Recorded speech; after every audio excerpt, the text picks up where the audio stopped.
We're back with another what if, and this one is interesting on multiple levels, Mace. It's what if Jim Harbaugh had said yes to the Denver Broncos? Sorry, Michigan, you wouldn't have your title, but the Walton Penner Group would have their top choice and the guy they really, really wanted. So you actually got me thinking, not just the Walton Penner Group gets its top choice, but does Michael Penix Jr. go even higher in the draft because he didn't have to face the Michigan defense in the national championship game? That got people thinking, oh my gosh, he's not going to go as high in the draft. And he was still a top 10 pick. So is he like number 1 or number 2, you know? Yeah, maybe. But yeah, if Jim Harbaugh says yes, he's the Broncos head coach. And the interesting thing is he could not have gone about his initial rebuilding in the same way as he has with the Chargers because of the lack of draft capital. Let's start there, okay? Because I love the alt pick, right? In the first round. Bookend tackles, man. Yes, and the Chargers are going to get it. You already had Rashawn Slater in the mix that you picked a couple of years ago, back in the draft, and now you've added, I in my opinion, the top tackle in the drafting, Joe Wall. He was my number 1 tackle this year as well. Okay. Yep. All right. So, but what that tells you is the priority of building an offensive line. I do think Jim Harbaugh would have tried to get the most out of Russell Wilson. I actually think that Mike McGlinchey would still be a Denver Bronco. I think he still would have been their top pick because you couldn't have done it through the draft because you didn't have a first-round pick because of the Russell Wilson deal. We had a late first-round pick because the Bradley Chubb deal. You wouldn't have given it up to get Harbaugh. You would have picked late in the first round, but I don't think that's where you're talking about the same level of tackle. So I think Mike McGlinchey is a Denver Bronco. But actually, let's start there. Let's start with the Broncos still have their first-round pick, the one that they got from Miami in the Bradley Chubb trade. Okay. Yeah, because you're not trading it for Sean Payton. Okay. You've got Jim Harbaugh, you've got Mike McGlinchey, and then you've got a first rounder. Okay, so it would be pick number 29. Eventually, it landed in the hands of the New Orleans Saints. They took defensive tackle Brian Bresee. But, I mean, just to kind of go over some other names that were in the mix, Nolan Smith, the linebacker, went to Philadelphia. Will Levis, the quarterback from Kentucky, went not long after that. Jonathan Mingo, wide receiver, went to Carolina not long after that. Steve Avila, the guard from TCU. That sounds like a Harbaugh pick. That's okay. So I'm going to start there. Nope. Now Ben Powers is interesting though. Avila that sounds like a Harbaugh pick. Well, the other thing on Ben Powers is we know that there is a little Harbaugh to Harbaugh, express going between Baltimore and Los Angeles. So, yeah, maybe it might not have been Avila because it might still have been Ben Powers. So let's start there. Your two of your huge free agent pickups are the same with Jim Harbaugh because of how he's going to focus on working on that offensive line. And we saw life without Mike McGlinchey in Week 18 for the Broncos. It was scary. It wasn't good. Was he perfect? No. Did he help you as a run blocker? Yes. Did he help offensive line provide leadership from the offensive line? Heck, yes, he did. So to me, and fans aren't going to want to hear this, but to me, the positives outweighed the negatives on Mike McGlinchey as a Bronco. 1,000%. Yes. Fans may not want to hear this, Mace, but you're not going to have Zach Strief. Because if you don't have Sean Payton, you're not getting Zach Strief. So my mind goes to, okay, Powers and McGlinchey are the same. Who the hell's your offensive line coach? Because Zach Strief, one of the under the radar, we don't talk about him enough, coaches that has made such a large impact on this Broncos team. And even those players up front would tell you, and they wouldn't say much about Butch Berry. And if they did, it probably wouldn't be good. But Zach Strief has done a masterful job in what he's been able and how he's been able to develop, Quinn Miners, right? And how he's been able to play and, likely get a huge contract from the Broncos here pretty soon. All right. So the Chargers offensive line coach is Mike Devlin. Okay. And Mike Devlin most recently was in Baltimore. Again, he's part of the Baltimore to LA Express. Okay. So would he have done well? Yeah, but he's a real Zach Streif's an up and comer. I mean, one of the exciting things about this Broncos staff is pointing to Davis Webb, Zach Streif, Jim Leonard, and saying, man, these are coaches that are really going to go somewhere. I'm not sure Zach Streif becomes a head coach because, unfortunately, it works against offensive line coaches making that leap. But Jim Leonard has been a head coach back half of the 2022 season with Wisconsin. He's got the coordinator title on his resume, pass game coordinator defense. I think he's on a fast track to be a head coach. I think Davis Webb, as a quarterback coach, likely next step offensive coordinator, likely step beyond that head coach. That's just the way these things work. So, right. Yeah, you don't have those guys on your staff. Now, again, it's not that you wouldn't have some good coaches around. It's just that it's different. And your approach to offensive football would be different because it'd be trench. It'd be running the ball. It'd be Gus Edwards and J.K. Dobbins in Denver instead of with the Chargers. Also, your offensive coordinator is almost certainly Greg Roman, who, of course, would have come over from Baltimore. It's interesting. Baltimore let go of Greg Roman. The fact that he's back with a Harbaugh now, of course, and not really all that surprising. He worked for Jim Harbaugh, then he worked for John Harbaugh. Now he's working for Jim Harbaugh again. You get the feeling that what that tells you is John Harbaugh didn't really want to fire Greg Roman. That call probably came from up top. Yep. Right. And that's because he did as much as he could with Lamar Jackson, and they felt like there was more there. And look at what Greg Roman did with Colin Kaepernick. Look at what he could have done with Russell Wilson. Bingo. I'm glad you mentioned that because we're talking about mobile quarterbacks who aren't necessarily the most consistent in terms of rhythm and timing. You live with the high variance. Greg Roman would have been an ideal quarterback for Russell Wilson in terms of the high variance. But here's the thing. Those quarterbacks you mentioned, Lamar Jackson, Colin Kaepernick, younger and more mobile. What did we see last year? Even last year from Russell Wilson when he ran, because he'd lost weight. Remember, he got in better shape. But think of like that when he took off and ran against the Jets, for example. There's a gear to Russell Wilson's mobility that by year 12 of his career, as we saw last year, it wasn't there. It was gone. The mind knows what to do, but the body doesn't always respond, right? It's tough to watch. Think back to Jerry Rice when he was a Bronco during 2005 training camp. The mind very much knew what he wanted to do. The body couldn't respond. So let me ask you this. Who's the Broncos quarterback in 2024 under Jim Harbaugh? Under Jim Harbaugh, who would that quarterback be? Okay. Would it be Tyrod Taylor? I'm thinking of where's the bridge going to, do they take a quarterback? Is it JJ McCarthy? Well, let's start with this. What's the Broncos record with Jim Harbaugh, Russell Wilson, Ben Powers, Mike McGlinchey? They might make the playoffs. So that changes the discussion. Can you move on from Russell Wilson after a playoff season? Nope. Okay. So Russell Wilson's your quarterback. Russell Wilson's back for 2024.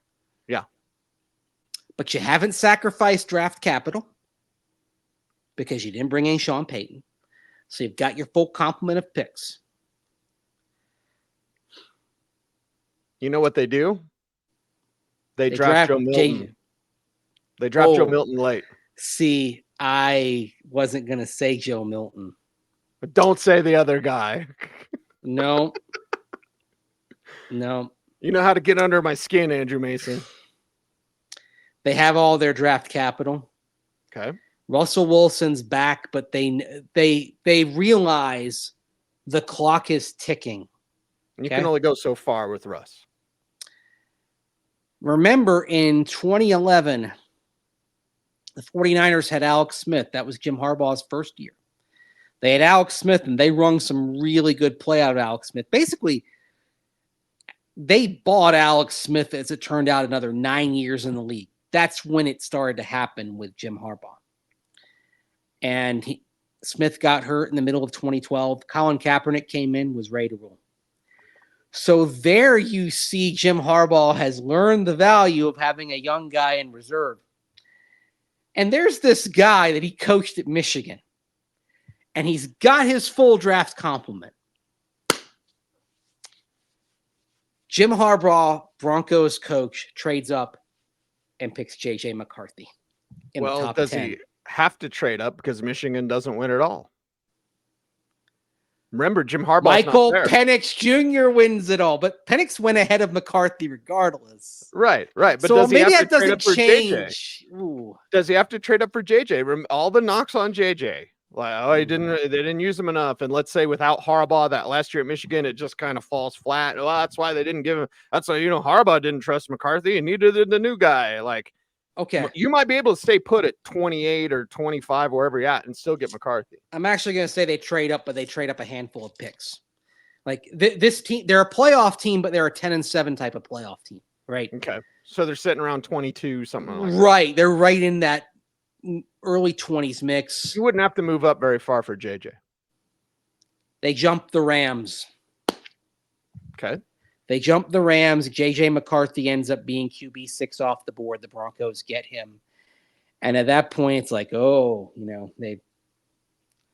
clock is ticking on Russell Wilson. But here's the thing. How many times did we talk about with J.J. McCarthy? He may need a year or two of seasoning, right? He's not ready. So I think we're sitting here on Orange and Blue today saying, this is perfect. Mm-hmm. There's no rush on McCarthy playing, right? Right. You're developing him. You've got your plan. And Jim Harbaugh is feeling pretty good because now he's got the situation like he had in San Francisco, where I've got my young guy developing. And if something happens to my starter, with whom I've gotten back to the playoffs, but clearly we're seeing the clock is ticking and he's not getting any more mobile. So Greg Roman can't do all the things he wants to do schematically. I've got the guy in the wings. I've got the young guy coming up and waiting. And I think we're seeing a transition to J.J. McCarthy in 2025. And maybe even glimpses in 24 of packages for J.J. McCarthy. Yes. And maybe if Russ gets a little banged up, because he's older and he's still going to run and he'll get a little banged up. But think about what else we're talking about here. So we said 10-7. Is one of those wins over the Chiefs? Yes. Okay. So you snap that streak. Do you win in Houston? Yes. So CJ Stroud doesn't make the playoffs in his first year. Right. Okay. Do you beat Washington? Probably. Okay. Because Jim Harbaugh would have ran the ball. You're just taking the time away from him. Okay. Washington, who ran the ball to get back in the game, which is so bizarre. All right, so that's another loss early for Washington. Maybe things go off the rails. Maybe they're picking number 1 overall. Maybe they get Caleb Williams and not Chicago. Right. Maybe Carolina has the second worst record in the league. Okay. Do the Broncos win week 1 against the Raiders? Harbaugh setting that tone, I would say yes. Maybe not trying the onside kickoff. Yeah. Which, by the way, you can't do anymore because you have to declare onside now. Right. You can't do the surprise onside anymore. Yeah. So things start falling off the rails earlier for the Raiders. Maybe they have a higher draft pick. Maybe they're getting a quarterback. Maybe they get Michael Penix Jr. Who they wanted. Yeah.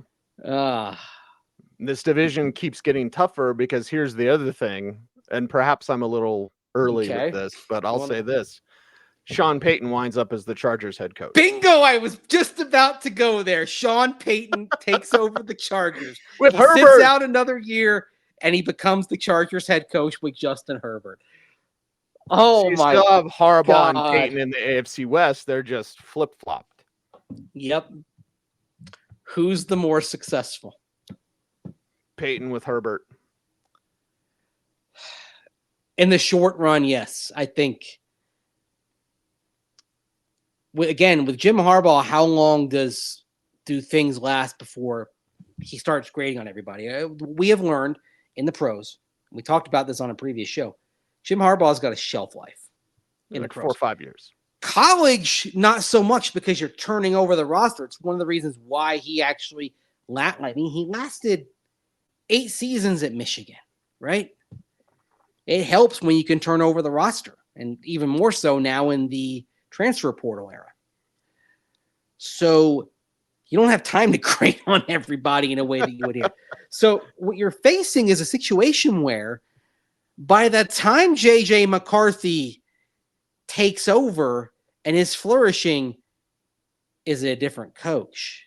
Has someone else taken over? I mean, who's your Jim Tom Sula? Right.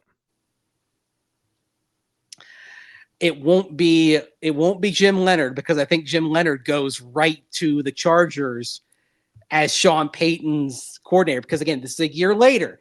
Right. Jim Leonard would have been on the Broncos staff last year in all likelihood, but he had hip replacement surgery. He basically said, look, I'm going to take this time, get something physically taken care of I need to do, once he didn't get the Wisconsin head coaching job. Took the time, got the hip replacement, did the consultant thing on Illinois staff with his former coaching cohort, Brett Bielema, and then got a fellow Wisconsin guy, and then he got back on the horse. So Jim Leonard, who we've talked at length about, you and I both like very much on this staff. Jim Leonard is the defensive coordinator in LA. Ouch. Ouch town population, you bro. Yeah, this isn't this is another would you rather. It's not very comfortable. It's definitely a would you rather, because all right, you are better kind of right now. It's less embarrassing because you don't have to eat the dead money on Russell Wilson. You do have Harbaugh, so it's okay, Walton Penner Group's happy. Yes. For now, but Harbaugh would wear out his welcome. Yes. We know this. Mm-hmm. And as patient and as kind as the Walton Penner Group has been, you got to have results. So unless it's championship results, Harbaugh, it's not going to last. And that's the weird thing we're talking about here, because I don't think Jim Harbaugh and Russell Wilson push it all the way over the goal line to win it all. No. And by the time J.J. McCarthy is in there and potentially flourishing, you know what? It's Jim Harbaugh, your coach. You might find your quarterback in J.J. McCarthy. We don't know yet, but you still might find him. But who's the head coach here at this point? Have you moved on to a different era, different philosophy, all that? I'd like to think that I'd like to think that you'd have alignment and get the right coach for J.J. McCarthy down the line. But we're probably, and we're looking at the Broncos being in a better place because, again, they got back to the playoffs this year. I mean, shoot, they're probably, this past year, they're probably a playoff team this year, even with Russell Wilson and transition starting to happen, right? The one thing I'm thinking about in this trade up for J.J. McCarthy, trade up a little bit, your pros still may be looking at a pass rush that's kind of lacking, and that's a concern. Right. So I think you still have some of the same flaws on the defense. And that would put a ceiling on what this team could do.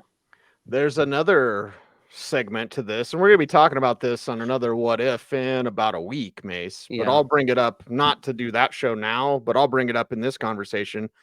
What is George Payton's relationship with Jim Harbaugh? Because I think this is paramount into what happens with McCarthy after Harbaugh because the Sean Payton era, as limited as it may be, it would likely last longer than a Jim Harbaugh era. But what does that mean for George Payton? I think George Payton has got that ability to figure things out with almost anybody. Like he's personality wise, he can run the show, but he can also say, okay, this is what the coach wants, and he can adapt. That one thing that I think we've learned that's really good about George Payton in the last 12 months is how adaptable he really is. I think George Payton's still the GM, Cecil. I think George Payton has more gray hair working with Jim Harbaugh. I think he and Sean Payton, I think Sean's put some gray hairs in a little bit, but I think they've got a really, and it's almost playful. Yeah, we saw the glimpses of that draft weekend. There's a little bit of give and take. Like they are, it's an odd couple like thing. Whole reference right there, right? I mean, George Payton is Felix and Sean Payton is Oscar, but it works. Mm-hmm. I think Sean tests him in a way, like of how much he can push and be ornery with him, and George takes it and he does actually push back. Harbaugh would be an aloha just to be an aloha. Yeah. That's my guess. So how does Payton, again, you think Payton will be here? I think Payton might want out. You think that might be beyond the limit for George Payton? Yeah, because Jim's just kind of mean-spirited. I know Sean Payton has a reputation, but Sean just wants ball. He's all about ball. Jim is maybe a little more mean-spirited than Sean would be. He's also incredibly quirky. Like Sean Payton's got some quirks, but Jim Harbaugh is like a walking circus of quirks. A circus of quirks. Quirk circus. Yes. I mean, that's the thing. Like he's a coaching genius, and I don't use that term often. He really is. He's incredibly gifted.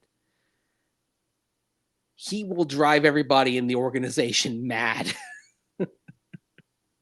Which is why, again, there's a shelf life to this.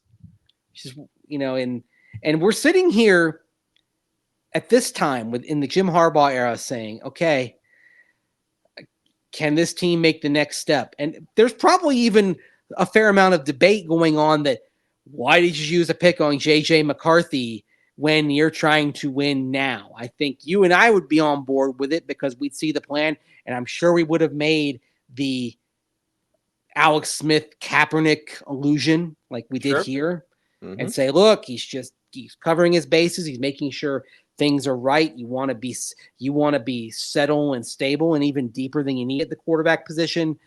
And I think you and I are even projecting 2025 season. JJ McCarthy comes in. He's had the time of gestation on the bench. He's ready to roll. But yeah, that would be interesting. I guess here's a question I have for you. Would we be talking with players more often during OTAs like we used to? Yes. So we'd be out there. So we would have been out there 3 days a week a few weeks ago rather than just one. Exactly. Like, basically it would have been the same thing. Yeah. See, right. See, I kind of miss being out there 3 days a week like we were. You'd watch one practice, the other 2 days you talk to players. I do miss that. I liked that. Yeah. Oh, yeah. It was a good We rhythm. You worked your way through the entire starting lineup over the course of OTAs. Mm-hmm. Although it was always funny when it was one day was like kicking specialist day, right? Your favorite, I'm sure. Oh, yes. Yes. Always my favorite. Oh, like today. Hey, today we've got Brandon McManus and Riley Dixon. Didn't bother me. Might bother you. Yeah, for sure. What would Jim Harbaugh say about the running backs? Fans love Jaleel McLaughlin. Ooh. I don't think Jaleel would be a Bronco. Harbaugh would want your Gus Edwards, your Javonte Williams. Like he might have drafted Audric Estime, right? Or he might have drafted Blake Corum. Honestly, Blake Corum would probably be here because you would be back heavy if you were a Jim Harbaugh team. Let's go back to last year for a moment. You have Javonte Williams coming back. You feel pretty good. Or do you? That's the question. How would he feel? Do you take a third, fourth round running back last year? Yes. Okay. I'll give you a name. He's got some dynamic ability, but he's a little bit stouter, 200 pounds. Okay. He went off the board number 81 last year to the Tennessee Titans, and that's Tyjae Spears. Be pretty damn good. Yep. And I think he would have emerged more quickly than he did in Tennessee, where there was, there was a cap on his playing time. But this is a dude who still, despite that, got north of 800 yards from scrimmage, even though he only started one game. I think Tyjae Spears would have come in, seized the job, and at the end of the season, we would have been looking at a running back who had north of 1,000 rushing yards, north of 600 receiving yards, and would have been a rookie sensation. You want to talk about ending streaks, because we've talked about Kansas City or whatever. When's the last time he had a 1,000-yard back? Was it CJ? CJ back in 17. And remember at the end, they were trying to push him over that line. Yeah. I asked Vance Joseph about it that week. I was like, you concentrating on CJ? Oh, we're just no, they were concentrating on getting CJ 1,000. They were trying to get I think Demarius 1,000 too, but fell short. Yeah. But CJ succeeded. Yeah. So Tyjae Spears breaks your streak of 1,000-yard rushers. The Broncos are back to being a run team. And they're a playoff team. Yes. It goes hand in hand. Your run game and your defense goes hand in hand. And you're going to play Harbaugh style football. So okay. So they are in the playoffs. Are we saying that Pittsburgh isn't? Are we saying the Broncos are the last seed? Yes. Okay. So that means they're going to Buffalo in that their game is delayed by snow. So they're playing on that Monday after the snowstorm when Buffalo is digging out. Buffalo beat Pittsburgh 31-17. Of course, that was a Pittsburgh team that had Mason Rudolph at quarterback by then. I think the game is closer. I think it goes down to the wire. I think Buffalo wins squeaker over the Broncos. Yeah. But you're like, hey, they went to Buffalo. They nearly won. And they gave him a good fight. We're feeling good. They're not cutting Russell Wilson. So, by the way, at least on this year's cap, you got another $18 million, right? So you can go bring in somebody. Justin Simmons is still here. If Jim Harbaugh is your coach. Yep. Think about that. Yeah.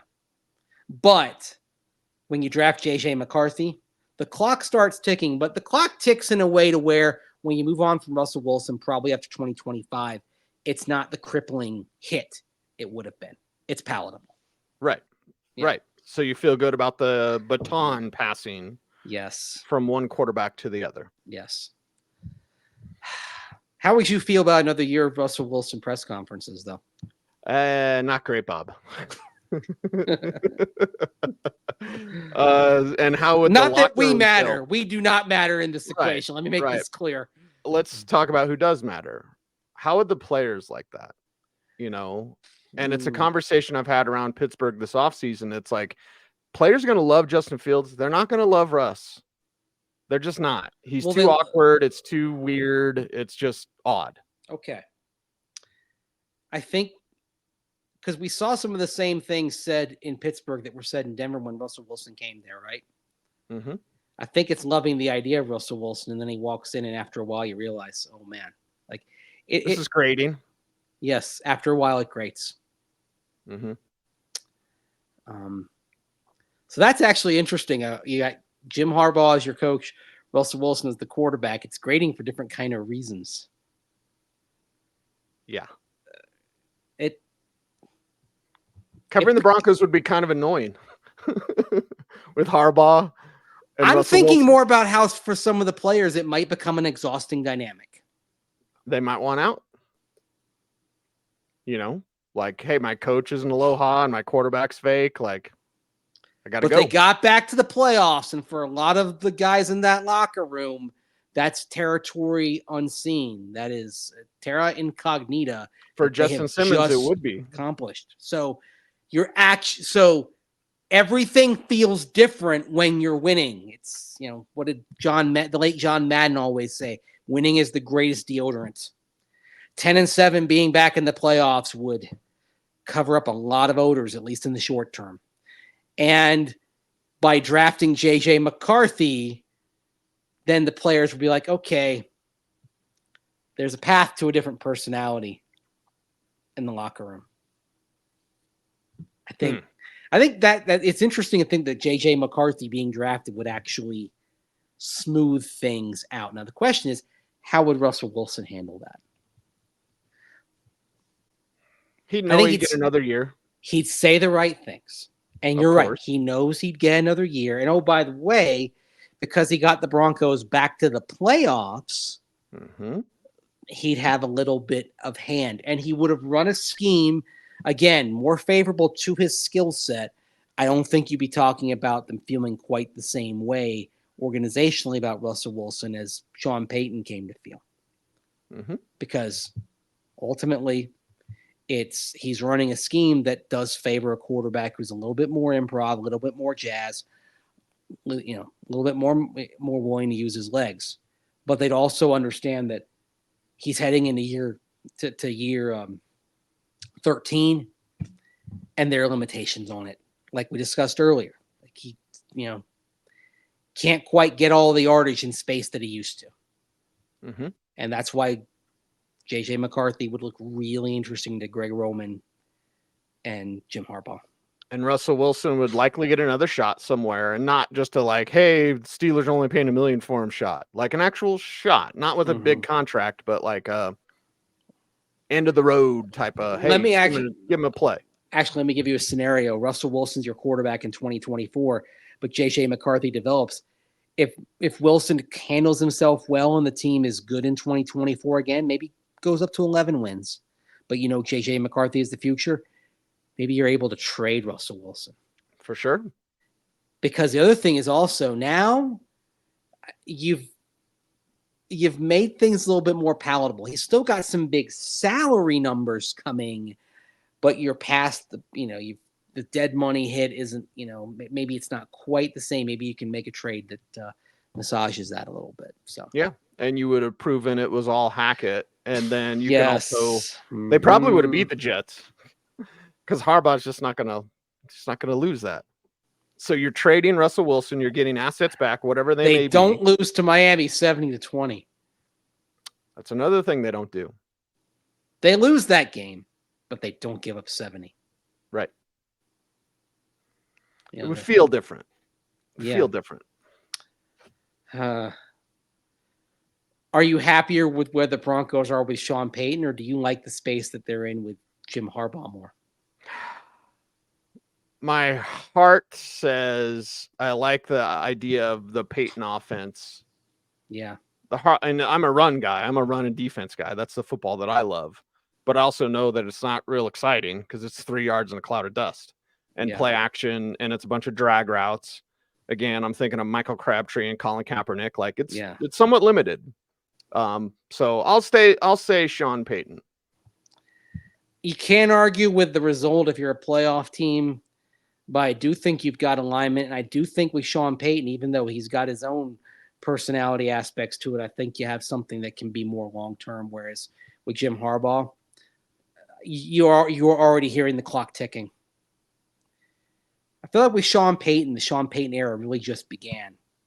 And the clock isn't ticking at all. I feel like there's a process to this.